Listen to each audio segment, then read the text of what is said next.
So, Luke, I've been thinking about something which I don't think anyone else has ever thought about before. What's that, Michael? How did Rey beat Kylo Ren in The Force Awakens? That is a question. You know, we actually discussed it last week when talking about Mulan, about how Mulan was the Rey of 1998. Yeah, but yes, she was able answers. to beat Shang Yu, whatever his name was. Yeah. But I found the answer. So this is from Screen Rant. Star Wars confirms why Rey beat Kylo Ren in Force Awakens. The Rise of Skywalker novelization provides clarification for why Rey was able to beat Kylo Ren in The Force Awakens, a controversial plot point. And it continues just a little later on. The Rise of Skywalker novelization by Ray Carson includes an extra scene where Kylo Ren interrogates an imprisoned Chewie. The beginning of the passage reveals Kylo blames his Force Awakens injury for his humiliating loss. So they're only 5 years late to the punch, but it's finally been cleared up, and now we can know that Rey is not a Mary Sue. Well, that's the thing. That it was obvious if you watched the movie that was the case. I don't really feel like this novelization is adding anything, or maybe the article is adding anything, to be honest with you. It was the case back then. It's like, oh, how did Rey do it? Well, Kylo Ren had been shot in the fucking chest, so maybe that is a reason. But yeah, again, I don't know about you, Michael, but I don't care. Certainly some people will, but I don't. And I love over these last few weeks there have been a lot of sort of tweets. Well, I've seen them in tweet form of details about what happened in The Rise of Skywalker. Yes. Like how Exegol got all of those ships. Apparently the Sith created them all, and they all, created all the people working on them as well. Just lovely stuff which could have been explained in the movies, but no. Star Wars has, over the past few months, and maybe in the last 5 years, just really embarrassed itself with how they've done this trilogy. Yeah, basically, and ultimately, it's very J.K. Rowling-esque, except it's a big corporation and media franchise doing all of this weird backtracking. Yes, exactly. It's fair play to J.K. Rowling. She has a vision, and yes, it's sometimes really hilarious what she says, but at least it's coming from her, the creator of Harry Potter. All of this stuff is just, it's so haphazardly put together, and it just, again, it's incredibly embarrassing for Star Wars and for Disney. I mean, speaking of things that nobody has said before, I almost feel like it may have helped if they planned ahead. Yes. Oh god. Oh well.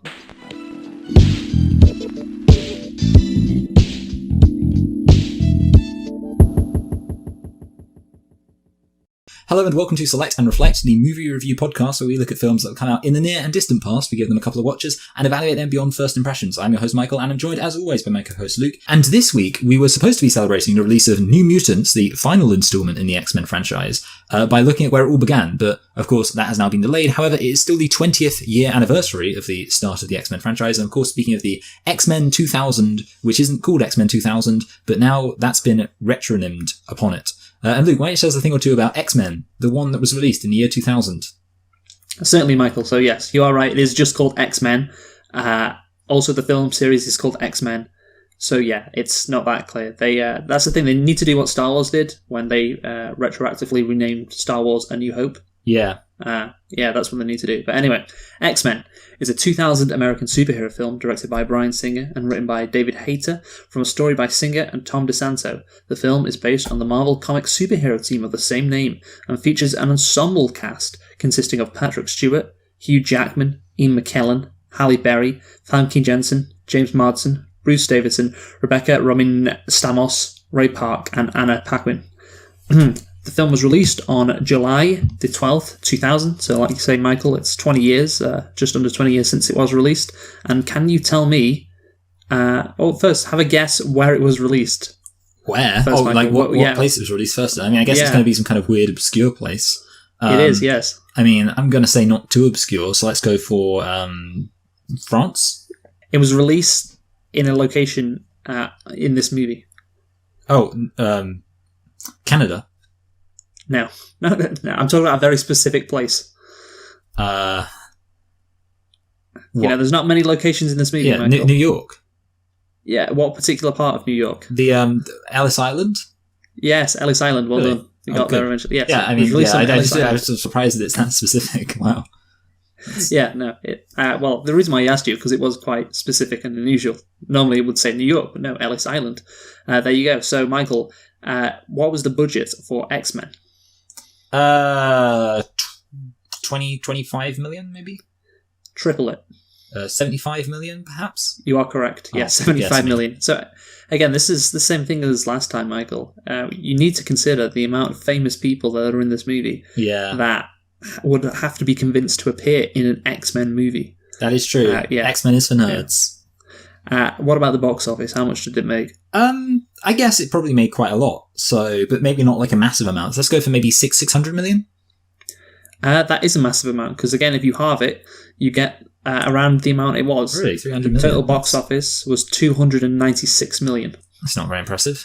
Yeah, well, here's the thing, Michael. You need to consider this was before superheroes were raking in that much on a consistent basis. Superhero movies, of course. This was back in the day before superhero movies got very popular. In fact, this was, X-Men, one of the first ever actual proper superhero movies. I'm looking on Wikipedia here. It says it was a box office success, grossing, as I just said, 296 million worldwide, and received positive reviews from critics. And the film's success led to a series of sequels, prequels, and spin-offs, with the overall success of the series spawning a re-emergence of superhero films, a genre that would remain highly popular for the next 2 decades.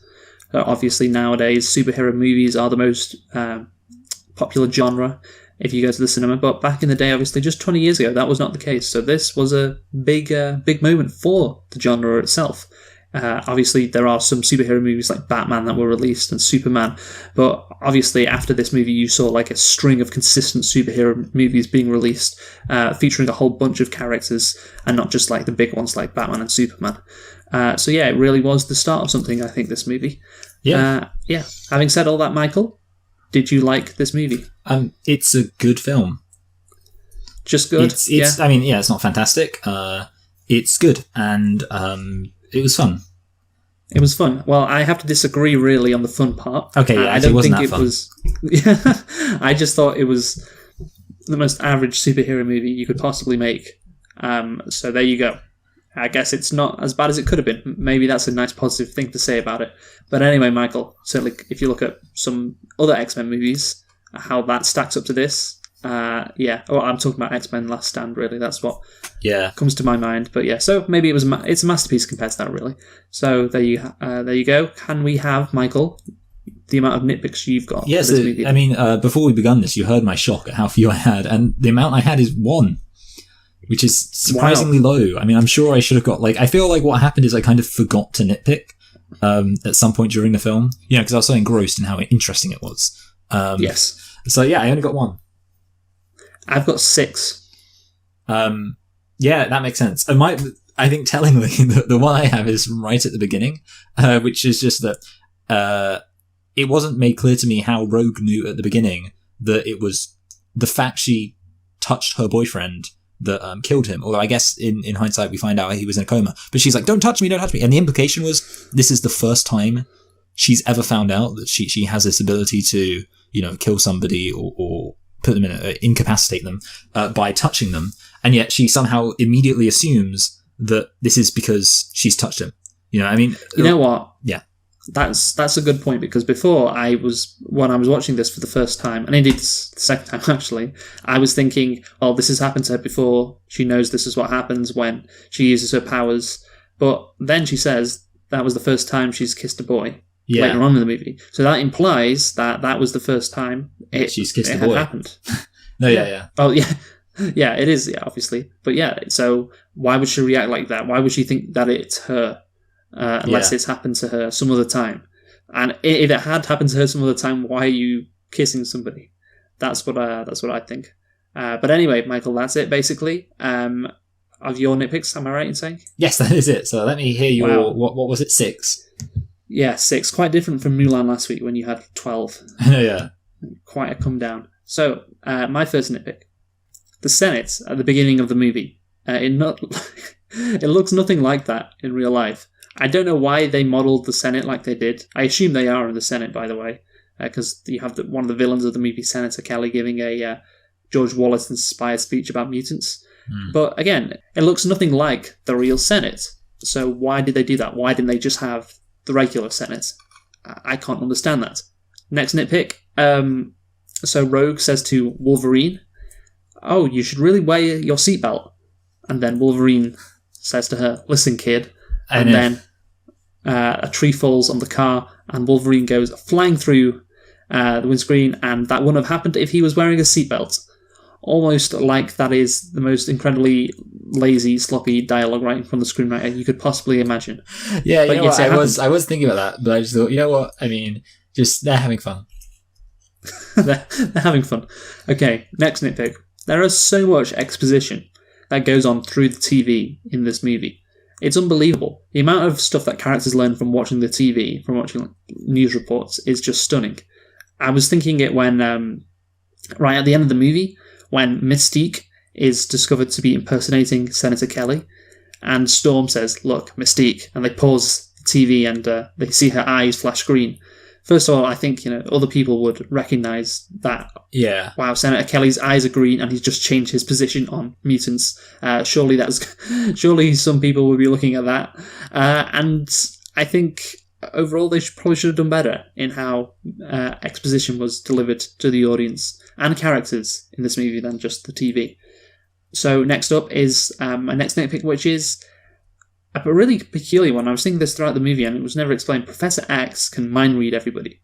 Okay, especially mutants, because apparently they have a different brainwave, which I don't really buy. I think that's bullshit, because it's to do with your genes, right? That's why you're a mutant. But anyway, let's just go with it. So Professor X, he can't mind read Magneto. He's been trying to.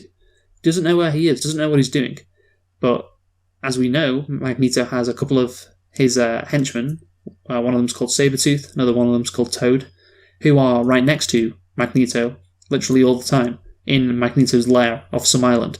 Why can't he just mind read Sabretooth or Toad? He doesn't need to mind read Magneto. Magneto really needs to build that helmet for everybody who works for him to make sure that Professor X can't impenetrate any of them. But he doesn't do that, and Professor X doesn't take advantage, which I want to get onto later. He's just really shit, Professor X, generally. And this is another example of it. I don't know what Magneto's doing. Well, just fucking mind read Sabretooth, the guy who's just, all standing next to him. Cyclops and Storm were there. They saw Sabretooth. Just mind read Sabretooth, and then you're okay. Just stupid. Next up, Mystique. So when she's battling Wolverine, she somehow has the ability to produce Wolverine's claws. That seems to me to be pretty unrealistic. Again, I don't have a clue whether she can actually do that based on the comics, but I just assumed it was an appearance thing. So, if she pretended to be the Hulk, say, she wouldn't have the strength of the Hulk. Yeah, that's what I'm getting at. And how does she? Because of course Wolverine has adamantium, I think that's what it's called. Yeah, in his skin. That is incredibly rare, as this movie says. So surely Mystique can't just produce that out of nowhere. She just has to look like Wolverine. But there you go. I think that's a bit of a flaw. And my last nitpick, Magneto. He somehow recovers easily from touching Rogue at the end. So obviously Magneto passes Rogue his powers, so Rogue can make everybody at the UN thing mutants. And as we saw earlier on in the movie, we had Wolverine who touched Rogue for a few seconds, and he was put into a coma. Magneto, who's much weaker than Wolverine and doesn't have the same recovery powers of Wolverine, it's okay. He's touching her, and he's back up again, and he's fine. So that, again, doesn't make any sense to me either. Oh, yeah. Yeah, so those are all of my nitpicks, all 6 of them. Again, not the worst movie for nitpicks, but definitely some glaring errors in there. So, Michael, shall we get onto the plot now? Do you think that's a good idea? No, I'm kidding. Let's do it, Luke. Okay, so this is the plot from Wikipedia. The film depicts a world where a small proportion of people are mutants, whose possession of superhuman powers makes them distrusted by normal humans. It focuses on mutants Wolverine and Rogue, as they are brought into a conflict between 2 groups that have radically different approaches to bringing about the acceptance of mutant kind: Professor Xavier's X-Men and the Brotherhood of Mutants, led by Magneto. Can I just point out, Michael, from the start, the Brotherhood of Mutants? Really? X-Men? Yeah, this is pretty sexist. Pretty heteropatriarchal normative, whatever it is. Oh, is that the phrase? A pretty phallocentric. I don't know what phallocentric means, but no girls.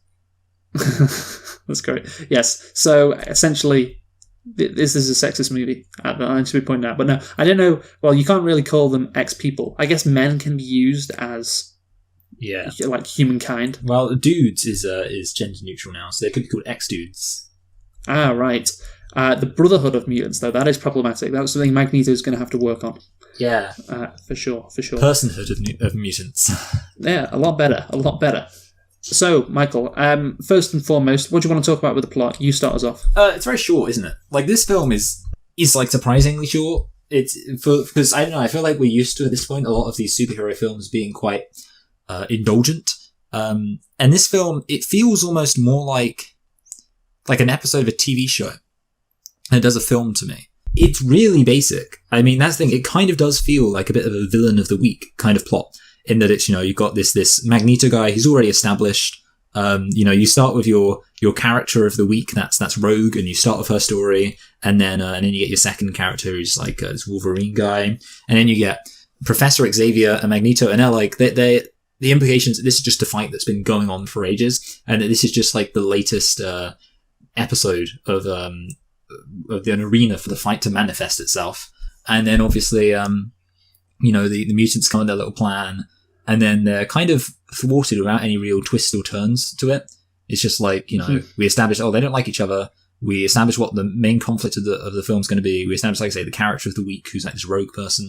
And then it all comes together with the villain's plan. And then the hero's like, hey, we're going to stop it. And then they pretty much just go stop it. So it's a really basic plot, to put it mildly. Yeah, no, I get it, for sure. I mean, the thing is, it's really, as you said, short. When I looked it up before I was going to watch it for the first time, how long is this movie?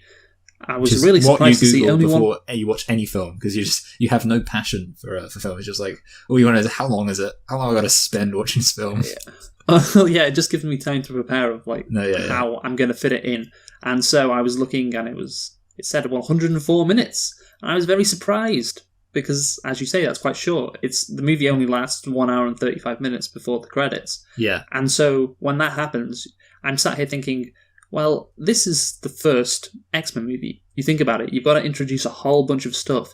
You've got to introduce Magneto. You've got to introduce Charles Xavier and his school. You've got to introduce the characters, like they do, like Wolverine and Rogue, who have to be introduced into this world, so therefore the audience can also be introduced into this world. They can't just start off, with Xavier talking about Magneto and Magneto talking about Xavier, because the audience is like, wait, what's going on? For those of, obviously, who haven't read the comic books. So yeah, they need to introduce characters like... Yeah, normal people. They need to introduce characters like Wolverine and Rogue into the story, which they do. So I'm just thinking, well, they've got to do a bunch of stuff. They've got to establish a bunch of stuff. They've got to just, there's a lot of history, obviously, between these two characters, because we're starting off in the year 2000, when there's been 40 years of Magneto and Professor X going at each other. And how do they all fit this into an hour and 40 minutes, Michael? By having a very, very thin plot. It is the most simple plot you could ever devise, and that is why you said, of course, that it feels like an episode out of a TV, because it really is.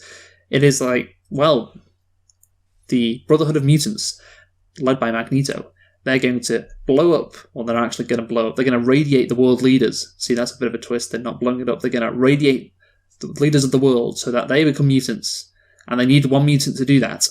And the other mutants, the Professor X's X-Men, they need to stop them, and they need to stop that happening. And that's it. That's all there is to it. It is very, very simple. So that's how they fit it all in an hour and 40 minutes. And again, I don't think that that's necessarily a bad thing.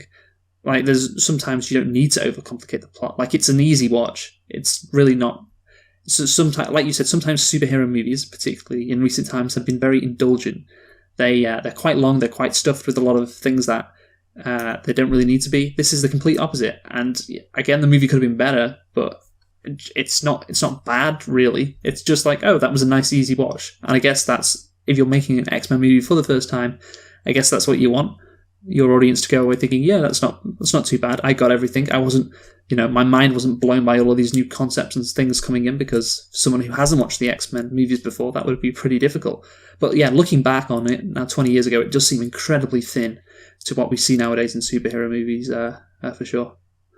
Yeah, basically. I think the other thing about it, I mean, this is more about just X-Men in general. I feel like X-Men has a reputation for being uniquely nerdy, and there's always a part of me when I watch this, and it's hard to not just think it's to do with Patrick Stewart being there, but it kind of feels like this film and X-Men in general is almost like a cross between a superhero film and like an episode of Star Trek, in that it's just like all of these people get together and like talk about the kind of plan, and the plan's always got this weird kind of like philosophical dimension to it. which I guess just adds to I think that's like a because TV there's show. I think that's probably because there are a bunch of characters in it. That makes it seem like, well, if you got to know all about these characters. So if you watch a Spider-Man movie, well, it's just Spider-Man. Batman movie, well, it's just Batman. But the X-Men, it's like all of these characters. So if you're going into this movie and you haven't read the comics, you probably will know about Professor X. I imagine he's pretty famous. Magneto and Wolverine. But would you know about fucking Rogue? I'm guessing not. Would you know about Storm? Toad.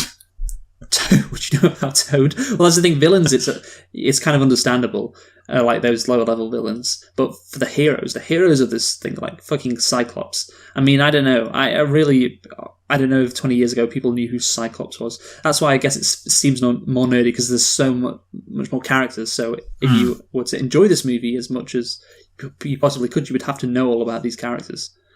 Which obviously, if you are a normal person, like you said, because normal people would not read X-Men comics or be invested in X-Men at all, that would be very hard to do, because you wouldn't really know who they are. So yeah, I think you're right on that. Right on the money. Mm-hmm. Right on the money. But anyway, I think we should actually get into the plot. What happens in the plot? We've said it's simple. We've said it's quite short. And obviously, the plot is kick-started by... Well, it's kind of kick-started by Senator Kelly giving his speech about how mutants are very dangerous, but obviously Magneto's felt like this for a long time, about how mutants are going to be treated like, obviously, Jewish people were treated in the Holocaust, or something to that effect, that they will always be people who are looking to oppress them because they are different. And obviously Senator Kelly, he gives his speech on the Senate, and I just want to talk about that for a sec. Just want to level a few criticisms his way. He says this all his way, the movie's way. Yeah, I was confused by that. Yeah. Yes, I obviously think he's wrong. So he says these lines, which are, do we want our kids to go to school with mutants and taught by mutants as well? Do the American people have a say in that? And I think that is just kind of far too on the nose. Because that is specifically what was said in the 1960s about black people, or about said to white America about, well, Americans should have a choice as to whether their kids are going to school with people who aren't from their neighborhood or who are a different skin color. Americans have the right to do that. That was the argument that was made, and then taught by mutants. That seems to me to be a reference to how, even in 2000, how gay people were seen in America. It's like, do you really want your son or daughter being taught by someone who's gay? And the thing is, those two things, yes, okay, I could see how they could apply to mutants, but not really. If your main argument about mutants is, well, they could be walking through walls, they're very dangerous, surely that's what would be the thing that you would harp on about, not by, like, taught by mutants. Like, who the fuck cares if someone that can walk through walls is teaching my son or daughter?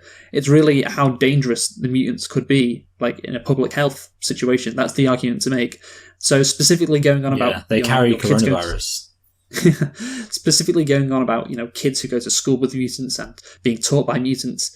Again, I think it's far too on the nose for... Obviously, they're making the comparison, but they didn't really need to go that far. That is bad writing there, in my opinion. What do you think about that? No, yeah, I absolutely agree. I mean, I think I did like kind of the fact they started with the Holocaust. I thought it was pretty ballsy, and I think it does do a good job of kind of establishing this guy's character. But obviously Magneto. But yeah, I think basically the problem... that was Senator Kelly.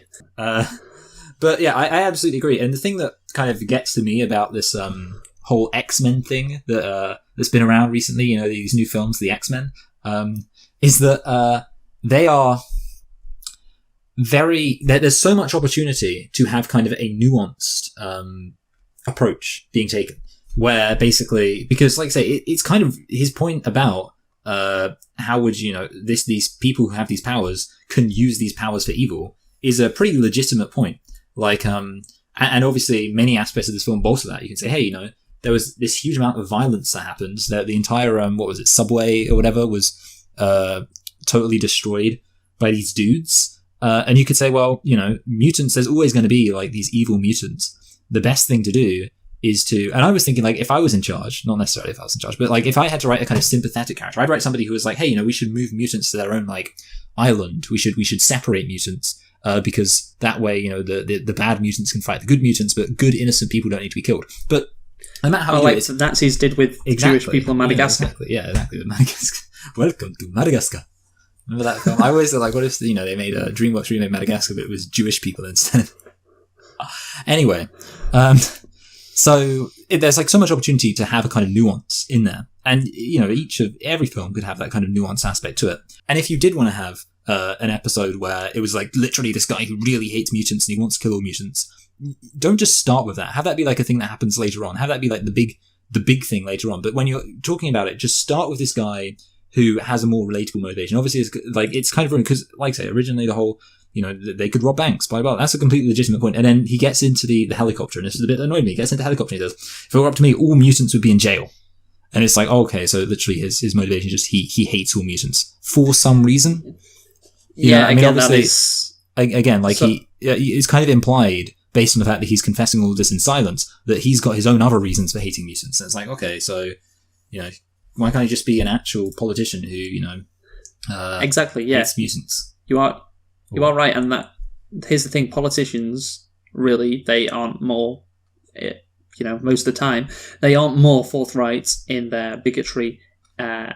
You know, actually, maybe that's different nowadays, but certainly back in the day, in the year 2000, when politicians were railing against gay marriage, they, I think, were certainly using that for political clout rather than actually thinking that way. They, you know, they bolster their careers by being against gay marriage or against busing, as it was in the 1970s in America, and so therefore, when they get home, it's like, I mean, I don't really care. Sure, I don't like gay marriage, but I'm not that bothered about it. Yeah, and it's like Dick Cheney and his lesbian daughter. Yes, exactly. That's a good example of it. And so, therefore, it would be better in this movie if you had a politician in that era, which I think would fit more with that era post, just before, I guess, Donald Trump came along, I guess, who was like, yeah, I really hate mutants. And then when he was privately in his helicopter talking to his aide, he was like, oh yeah, I'm just doing it for political reasons. I don't really care about mutants. If this does well for my career, then that's what I'm going to say. So therefore, yeah, that's just how it is. And that would have been better because obviously then I think that would have been more realistic again for the time. And obviously that shows that, well, what is happened to mutants happens to every group. They are all oppressed, and politicians are first they came for the mutants. Yeah, well, yes, they are. Politicians are riding that, I guess. What would you call it? That wave of hatred. Yeah, basically. That's a good wave of hatred. Like they're surfing on top of it to more power, to high positions in government, and that is what it would be better if Senator Kelly was like that. But again, you talked about Magneto. Obviously, his you said it was quite ballsy to start with the Holocaust. And I agree. You know, obviously, if you think about it, you're sitting to watch a superhero movie about the X-Men for the first time, and the first scene you get is a Holocaust scene, which obviously it sets up the whole movie really well. And I am glad they did start with that, actually, because it's immediately you're thinking thematically about the movie. It's not some afterthought. Immediately you're thrust into, okay, so this is what Magneto learned about how people could be treated in the past. So, yeah, his motivation immediately makes sense, and the whole movie then is surrounded by the context of what happened in the Holocaust. And so, obviously, it makes Magneto's motivation that much better. He has one of the best motivations for a villain that, you know, can possibly exist. He has seen what hatred can do, and he really doesn't want to have it happen to his people again. By the way, when I was watching this, Michael, I had this thought, and you would probably agree with it. Magneto, you know, his whole attitude towards humanity is, well, these mutants have to fight back. We can't let them lay us down and oppress us. And would it be fair to say he would be the Malcolm X of the mutant world? Yes. Who, compared to Charles Xavier, Professor X, who is the MLK of the mutant world, who no. you know wants to kill them through kindness. Now, I mean, obviously, I don't think the Charles Xavier MLK comparison is better, but I just thought it was kind of interesting that my mind immediately thought, because you know what I've done recently, Michael? I watched a documentary on Malcolm X on Netflix. Was it Spike Lee's film Malcolm X? It was not, because as I said, it was a documentary. Yeah, no, but maybe you're confused. I was not confused. I always assume that you might just be confused, Luke. I have very little yeah. faith in your mental capacity. You're a regular Joe Biden. Oh yeah, God, fucking hell, Joe Biden. Anyway, so I watched that documentary recently, and it was about basically who killed Malcolm X. That was the central point of it, not just about Malcolm X as a whole. Although, of course, you learn a hell of a lot about the guy, and so therefore, seeing Magneto and some of the stuff he's saying, it's like, oh yeah, they're very similar. So I just thought I'd use that, and obviously the Charles Xavier MLK comparison isn't as good, but yeah, what do you think about that? Well, yeah, I think that actually you're not the first person to make this comparison, Luke. So I hope. Yeah, I'm probably not. I'm probably not. No, I'm probably like the 69th. Well, I don't know why I picked that number. Yeah, I'm probably because it's the sex number, Luke. I'm probably the millionth. There we go. The millionth person to make that comparison. Yeah, because I mean the thing is, obviously it started. X-Men originally started in the 60s, which was when the whole in 64, which I think was around the whole time that it was all kicking off. Yes, that is correct. Basically, I think it was kicking off back then. That is the logical comparison, and obviously, I guess you could say to an extent that they're both sort of exaggerated versions. I mean, although to be fair, MLK was much more very pro-peace. Obviously, the thing that a lot of people get wrong about MLK is that MLK was also very pro-economic and kind of social justice, and basically, yeah. But if you're talking specifically about tactics, yeah, I know, yeah. So I'm basically saying that in that sense, I think that MLK and Charles Xavier are probably more similar. In terms of like having similar tactics of being like loving and using their mind control powers to save the day. But yeah, I think definitely Magneto, he kind of does represent that idea. And obviously, again, you could say it's a similar example to Black Panther, where it's the case of, because obviously one of the things about Black Panther is Killmonger, to make sure he's evil, he has to be like, okay, we're going to send out these weapons and we're going to tell black people to just start killing everyone.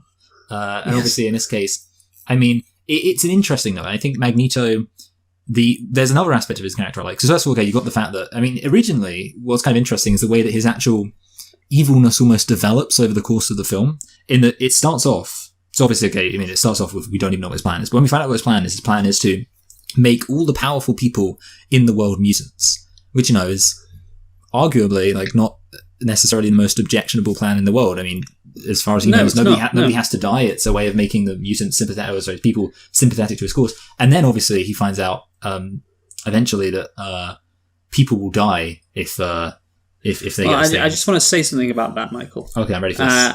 Yeah, well, that's the thing. Does Magneto not know that he's killing people? Yeah, I couldn't really remember how it works actually. How did it play out? Does he get told and then decide to kill them? Well, here's the thing. So he uses that radiation thing to turn Senator Kelly into a mutant. Senator Kelly then dies. So he must know. He must know that that can't be the first person who's done it on Senator Kelly. He must have got someone else. I have to assume that wasn't the first time. No, he's a genius, Luke. He just got it the first time. Just nailed it. So he must know that this machine kills people. But his motivation is, well, I'm going to turn all of these world leaders. By the way, it does feel like an old Batman or James Bond thing. Like, all the leaders of the world are in danger. We've got to stop them. He should have said. I would have liked if instead he just said, "I will kill all the world leaders, all the leaders of the world, if you don't pay me $1 billion." Oh no! Yeah. And then they see myself goes, "We don't negotiate with terrorists." Magneto. Yeah. So Magneto, he wants to turn all the world leaders into mutants, but he must know that they will eventually die. They'll be mutants for like a couple of days, then they'll die. So therefore, that would definitely start a war between the mutants and humans. You can be absolutely sure of that. If Magneto kills all of the leaders in the world, yeah, that's going to start a fucking war between the humans and the mutants. So is that what he actually wants?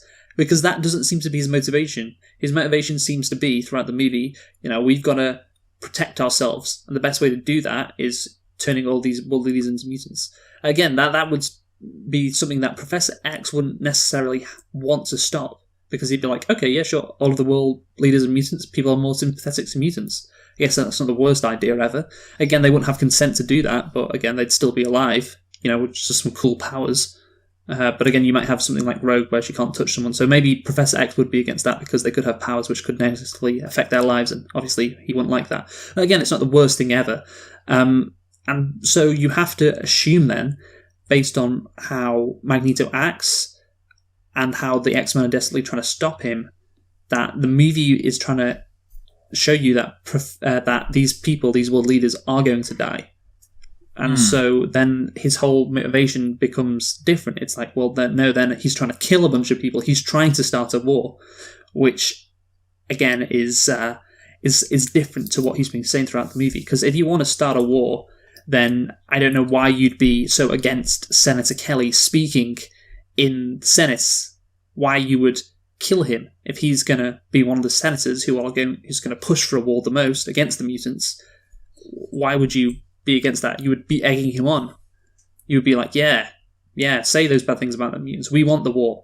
So again, I'm not sure of Magneto's motivation in terms of, does he want a war? Does he not want a war? That is not clear. And yeah, hopefully I'll lay that out for you. What do you think? Oh yeah, I mean, I think basically what kind of is being implied by him wanting a war is that he would be, what's called in the business an accelerationist. So somebody who obviously wants to make things as bad as possible from their perspective, with the logic being that by making things as bad as possible, then it will get to the solution quicker, which I've always thought kidnapping Kelly wouldn't do that, would it? Yeah, I mean, that's a strange thing. Like, obviously, so it is a bit inconsistent. I mean, I think there's something else I was going to say about him, which I think maybe I can tie in, which is the aspect of him being willing to sacrifice Rogue's life. And obviously then Wolverine's like, well, if you were really, you're just sacrificing her life because you're, a dickhead. And I like the idea that Magneto is kind of deep down, he's a fraud. I think that's a clever place to take his character. And I bring that up kind of in relation to what you're saying. And I think it's possible that you could also say that therefore a lot of what he might be kind of trying to do in terms of his work in mutant-human relations and whatever is almost more about his own personal glory as a revolutionary than any coherent vision. And I think that would be, quite a clever way to take his character and sort of to establish his character as a villain in a way that didn't feel hackneyed. So in other words, he talked about the mutant revolution and blah, blah, blah. But then really when you break it down, you realize he's not committed enough to the cause to sacrifice his own life. He's obviously willing to kill this teenage girl in order to make it happen. And also, you could say, well, there's actually wildly contradictory things he does that suggest he doesn't really have a plan, which would be really clever, and a really clever place to take his, sorry, I'm saying this about my own idea. My idea would be really clever. No, I think it would, yeah. Yeah, but obviously that would explain kind of the inconsistencies. Of course, the problem is the film doesn't really get into that. And that leads to, I think, a broader problem with the film, I think, which is that, I'd almost like this film to be more philosophical and more kind of like, that the people who did this research out thought, well, what does Magneto want? What really defines him, and what are his actual desires? And then obviously communicate, and also his personal foibles. And obviously the same thing for Professor X. And unfortunately, it seems like it does remain a bit base level, a lot of the conflict, which again is another aspect of it feeling a bit like a TV show. Yeah, you are right, it does. But I'm just thinking, how would you do that with this first X-Men movie? Because it's difficult, because you have to introduce characters like Wolverine and Rogue, and they have to kind of be the main characters. They are throughout. I think they probably have the most screen time, those two. And Professor X has to be the leader, but he's not actually one of the two main people that are in this movie that you follow. And so having it more Professor X / Magneto means it takes away from the other people. Yeah, and well, that's the thing. It takes away from the other people, and it means that the audience probably doesn't. If you're coming to this movie for the first time, then the audience is like, well, okay, well, we're getting thrown into this immediately, aren't we? How do I know all the hell what's going on? I need it to be explained to me. And obviously, the best way for that to be explained to you is to have new characters join this world, which is what happens to Wolverine and Rogue. So yeah, I get what you're saying, and that would have been better looking back on it, but I can understand why they went for a more surface level movie this time around. But I do have some other issues with the actual plot, Michael, that, again, we talked about it before. It's short, it's not really deep, it's surface level, but there are some scenes which I just can't believe aren't in this movie. So I was really struggling to work out, how does the girl from Mississippi, Rogue, find Wolverine? Because obviously Wolverine's in Canada. Yeah. She's in Mississippi. How does she find him? Why does she find him? Maybe that's the better question. Why does she find him? The movie does not explain this.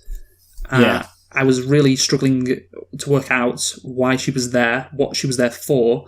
So that's never explained. And also, it's never explained how Magneto even knows about this girl, Rogue, who can contract other mutants' powers. She her boyfriend went into a coma, but there's nothing really there. That's not that unusual situation. People go into comas or no, not all the time, but if you would say, oh, somebody's gone into a coma, that wouldn't be the most shocking thing ever. So I doubt he's looking out for people to go into comas, so he could say, oh, maybe one mutant passed. How would you even know that power exists in the first place? It's just bullshit. Yeah. So what would trigger in him the idea to look for this mutant, and how would he find this mutant? How would he know as well that she's in Canada? Again, it seems like there's just a massive section of the first act of the movie has been cut out. All of this, which sets up the rest of the movie, is just like, yeah, we're done with that. Oh, how does Rogue find Wolverine? Who cares? Why does she want to find Wolverine? Who cares? How does Magneto find this girl? Who cares? Why does Magneto know about this girl and her powers? Who cares? I just felt there was a lot missing from that first bit of the movie that, again, is just skipped over. What do you think? I mean, again, I feel like this is something that we can often say for a lot of these films, which is it almost feels like this film could have taken its time a lot more. And actually, as much as we said, oh, the plot's really basic and really simplistic, I think you could keep essentially the same plot and just have kind of really make sure you've got these good, great characters, and you really have a good idea of what the characters are and what the motivations are. And then also kind of have a few scenes in there of like characters working a few things out which aren't explained. And then obviously in that way you can learn more about the characters. So having, a whole scene of Magneto trying to work out, who is Storm and what's his, plan. Sorry, not Storm. Sorry, who is Rogue and what's his plan? What's he going to do? Having that, then while he's doing all of that and working all that out, you can have him, you can have him reveal certain aspects of his character and kind of reveal again, like I say, possibly some of the potential flaws in his actions that I was saying, might be demonstrated and could make his character more interesting. So yeah, I'm just looking, by the way, Michael. Yeah, I'm just looking, by the way, sorry, in the Wikipedia thing, or the summary of the plot, I'll just read this. Meanwhile, in Meridian, Mississippi, 17-year-old Marie accidentally puts her boyfriend in a coma upon kissing him as the result of her mutant ability to absorb the powers and life forces of others. She runs away from home and adopts the name Rogue. In Alberta, she meets Logan, also known as Wolverine. Yeah. It just, in the Wikipedia, doesn't have an answer for it. It's just, oh, she's in Alberta now, in Canada. Why? She's in a completely different country. And obviously Mississippi is quite far away from the Canadian-United States border. So, why is she there? The Wikipedia doesn't even bother. It's just, oh, she's in Alberta now. You know how it is. One day you're in Mississippi, the next day you're in Alberta. That's just how it goes. So, yeah. It's a tale as old as time. Yeah. Also, another bad thing about this movie's plot is I feel like, obviously, we talked about how Wolverine and Rogue have to be introduced, so the audience can be introduced to the world of the X-Men. But there is this section of the movie which is just scenes of exposition dump, where Professor X is talking to Wolverine about Magneto, about the X-Men and all of that, and he's just going into different rooms of the mansion, just giving him exposition. And Wolverine literally does not say anything. He just stood there staring blankly at Professor X as he explains the whole X-Men universe, which I thought was quite interesting. The way Professor X says he's called Magneto, like that. And it's like, Wolverine's like, well, who the fuck's that? That means nothing to me. I've never heard of this guy. It's just, it's quite badly exposited, I'd say. Yes, you're right. More like exposited. Yeah, that's the thing. These people in this film are really keen to make sure everyone knew about this. Everyone knew about this X-Men universe. Because, it's more complicated than Spider-Man. Just to give another comparison. Spider-Man, he lives next door to Mary Jane. Well, he does in the Sam Raimi ones. And he's a high school kid.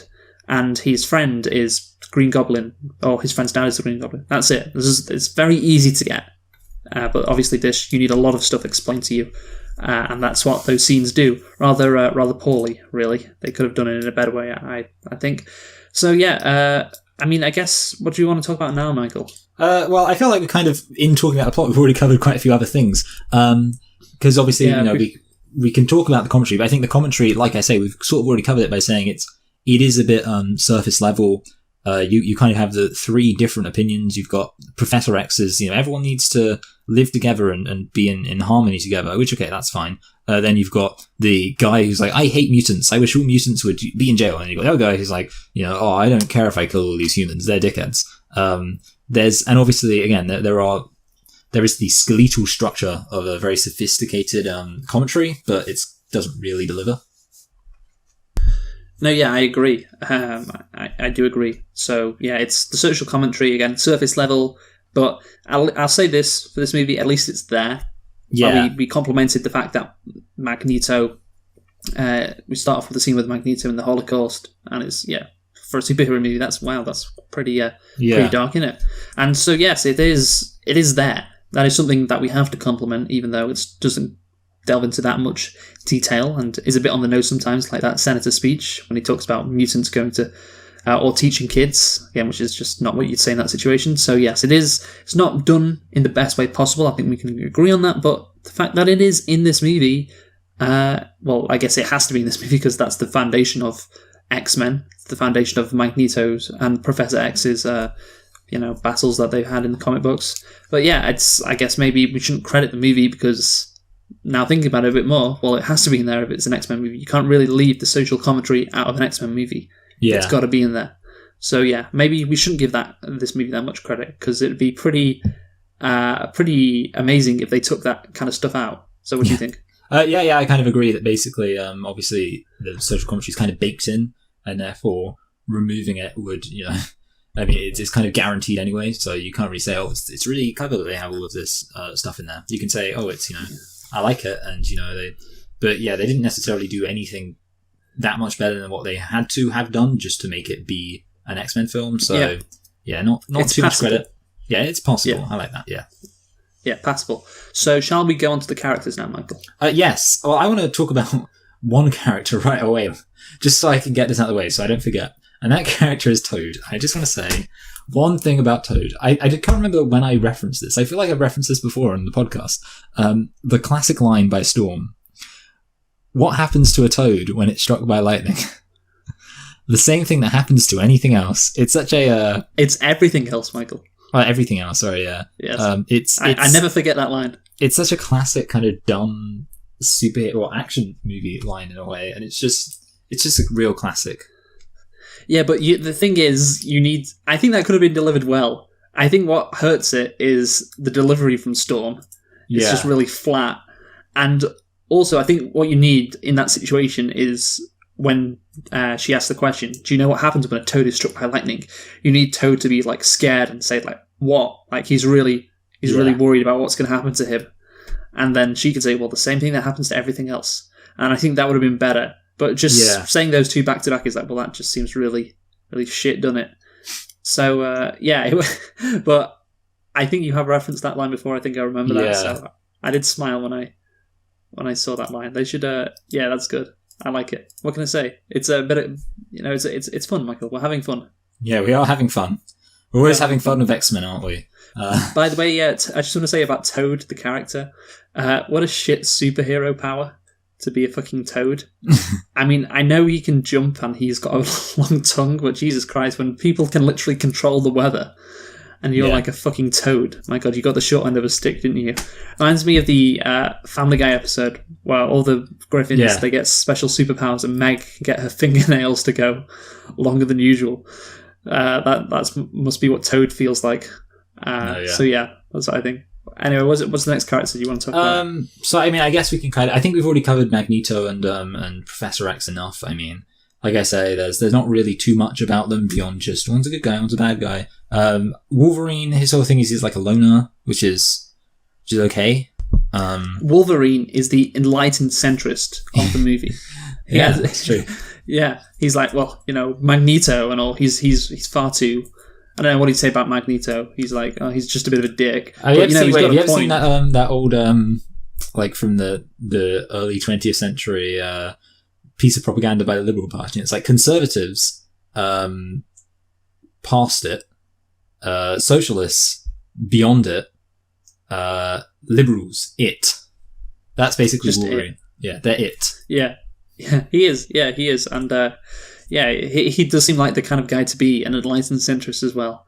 Just all of the politicians, they're all the same as he's drinking and zooming off into the distance on his truck. I can imagine him saying something like that and doing that. That's the image of him I pictured in my mind. Yeah, he doesn't like to pick a side. No, he doesn't, because they're all stupid, That's true. He is pretty, it is true. You can't deny that.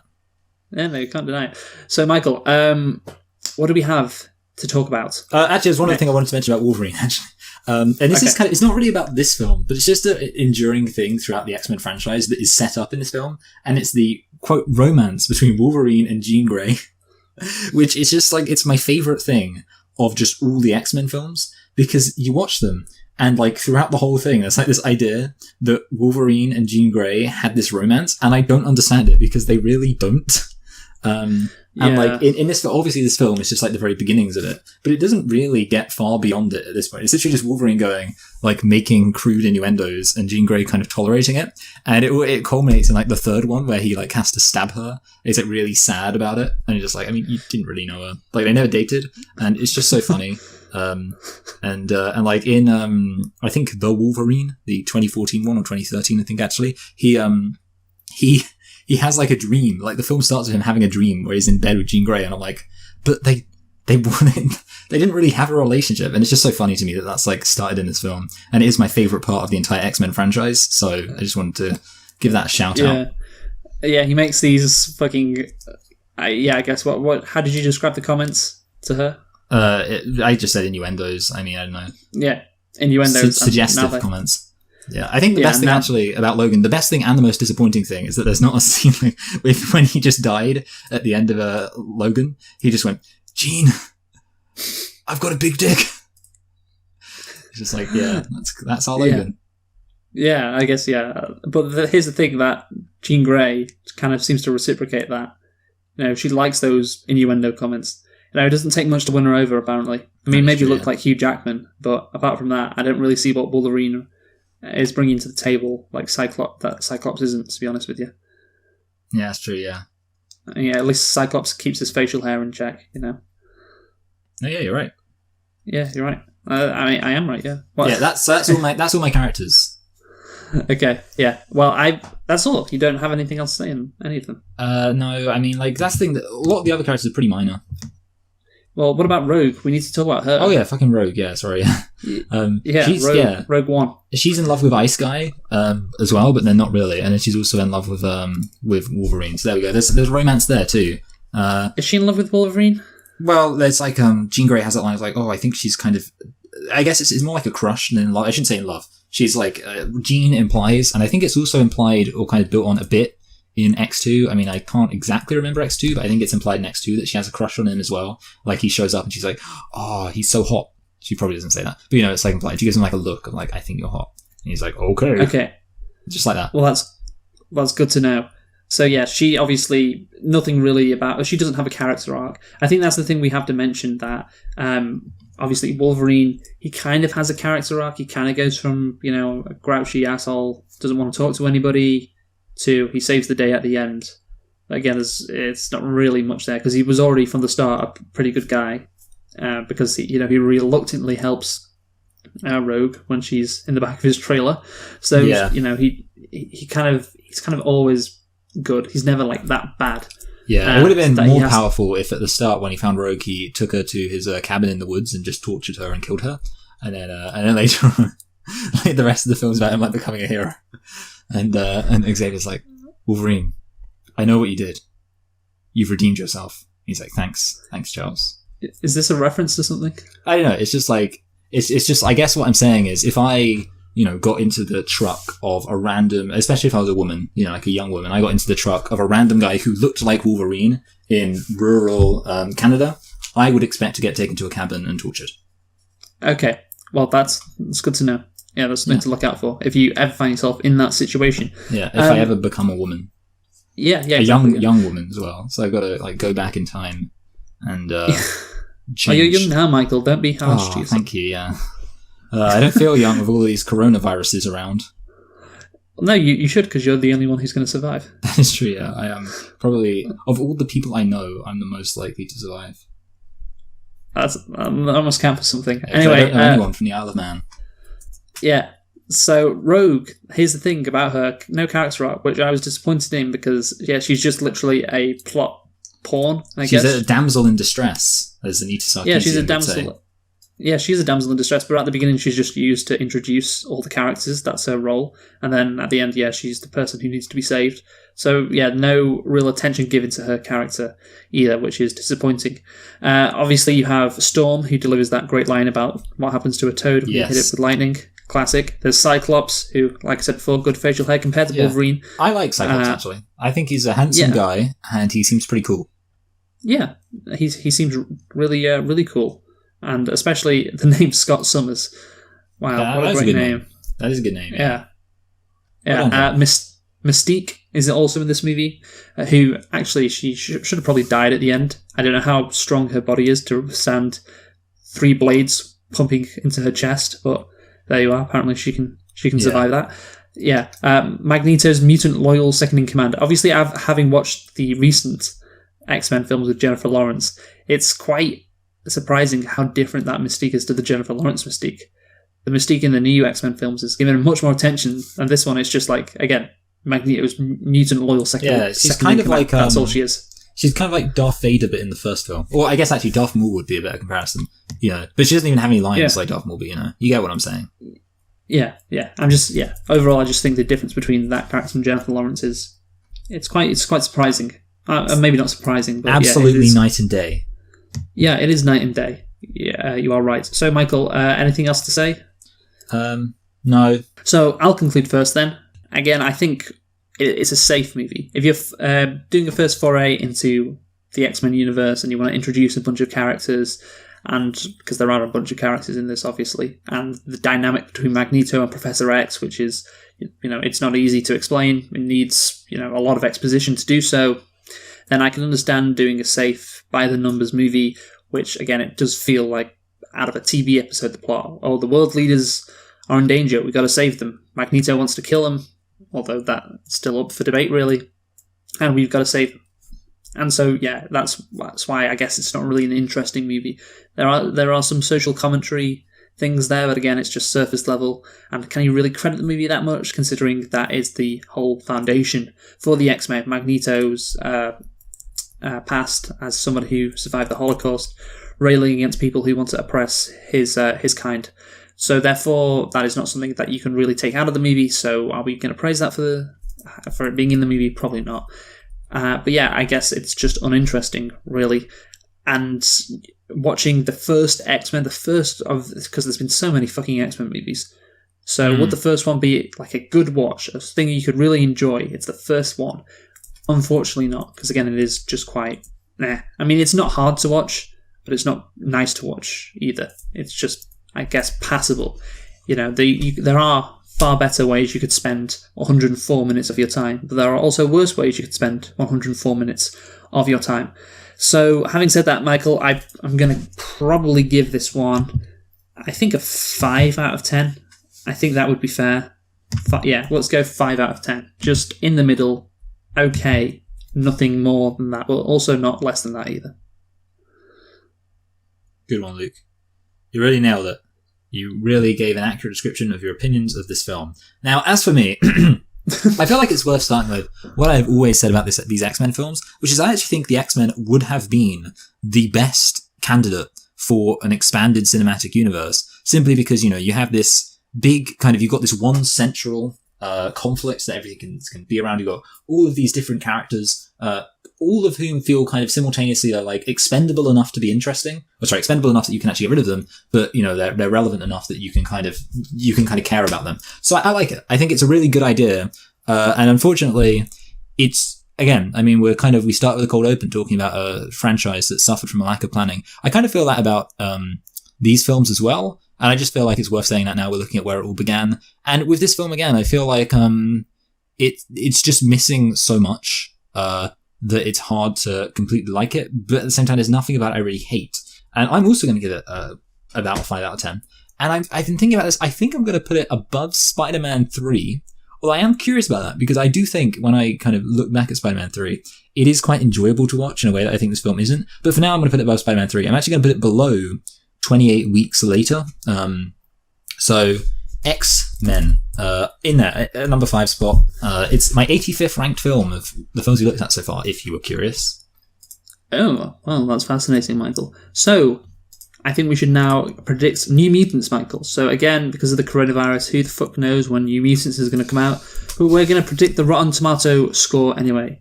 So have you got a rating in mind, Michael? I'll go for 1. But I don't. Okay. I mean, I think 1. Okay. Okay. Yep. You got it. Yep. So in 3, 2, 1, we shall say our ratings. Okay. 3, 2, 1. 82. 84.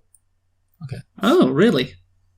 Well, So I we're was thinking quite it would be close like then. yeah. I was wondering, when you said 80, I was like, holy shit, is it going to happen again? Yeah, that's fair enough. No, Yeah, I was actually thinking 84. Well, I was thinking around that. So the number 84 did flash across my mind. But I was like, yeah. I'll give it a bit less, 82, because I think, again, it's probably not going to be that amazing. Because Yeah, you never can it's- tell with these X-Men films. Yeah, again, it's X-Men. How many truly amazing X-Men films have there been?